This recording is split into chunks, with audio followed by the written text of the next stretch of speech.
সময় ক্ষেপণ করা যাবে না। সময় ক্ষেপণ করলে আপনার সাথে ঘাপটি মেরে যারা ওই সচিবালয়ে বসে আছে, যারা প্রধান উপদেষ্টার কার্যালয়ে বসে আছে, এরা আবার ষড়যন্ত্র শুরু করতে পারে। এদেরকে রুখে দিতে হবে। বাংলাদেশের আন্দোলনরত সকল দলের সাথে কথা বলা আপনি শুরু করেছেন, অভিনন্দন আপনাকে। নিউ ইয়র্কের মাটিতে বাংলাদেশের কথা তুলে ধরেছেন। আমার আবু সাইদ খোকন মুগ্ধের রক্তের কথা তুলে ধরেছেন, ছাত্রদের আন্দোলনের ভূমিকার কথা তুলে ধরেছেন।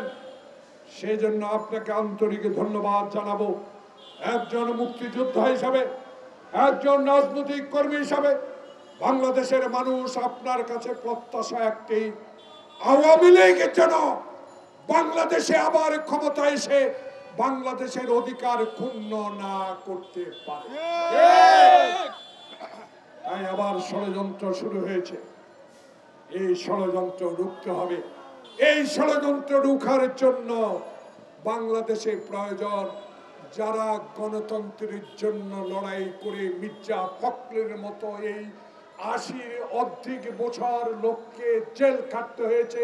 মির্জা আব্বাস গয়সর, আজকে রিজভী, যারা জেল কেটেছে, আমাদেরকে অন্যায়ভাবে আমাদের অফিসে ভেঙে মেহেদী বিপ্লবরা যে অন্যায় করেছে, তাদের চেলা চামুন্ডাকে অবিলম্বে বের করে দিতে হবে।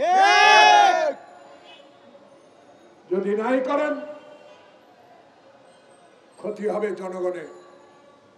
আপনারা তো বিপ্লবী সরকার, আপনারা তো ছাত্র জনতার রক্তের বিনিময়ে অর্জিত সরকার।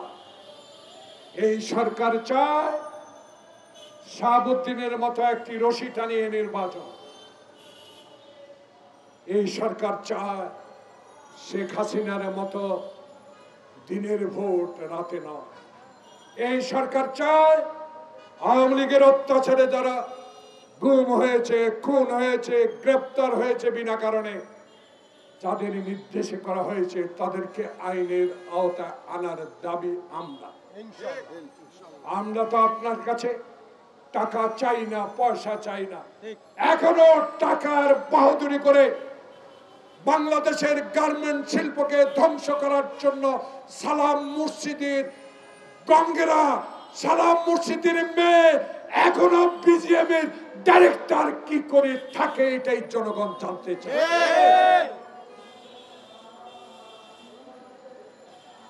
বিজিএম কে ধ্বংস করে দিয়েছে, তারা আবার নতুন করে চাঙ্গা হচ্ছে। এই অশান্তি সৃষ্টির জন্য কারা? ডিজিএফআই, এনএসআই, আপনারা তদন্ত করে বের করতে পারবেন যারা এই বিজিএম কে ব্যবহার করে কোটি কোটি টাকা শেখ হাসিনাকে দিয়ে বিদেশে পাচার করেছে, তাদেরকে আইনের আওতায় আনতে হবে। তারা এখন নতুন ড্রেস পরেছে, তারা এখন নতুন পাঞ্জাবি সিলিয়েছে, তারা আবার আপনাদের পাশে যাওয়ার চেষ্টা করছে ওই ঘাপটি মারা লোকদের দ্বারা। তাই আপনাকে সচেতন হতে হবে। আপনার কাছে প্রত্যাশা তো টাকা নয়, আপনার কাছে প্রত্যাশা শেখ হাসিনাকে দেশে আনতে হবে।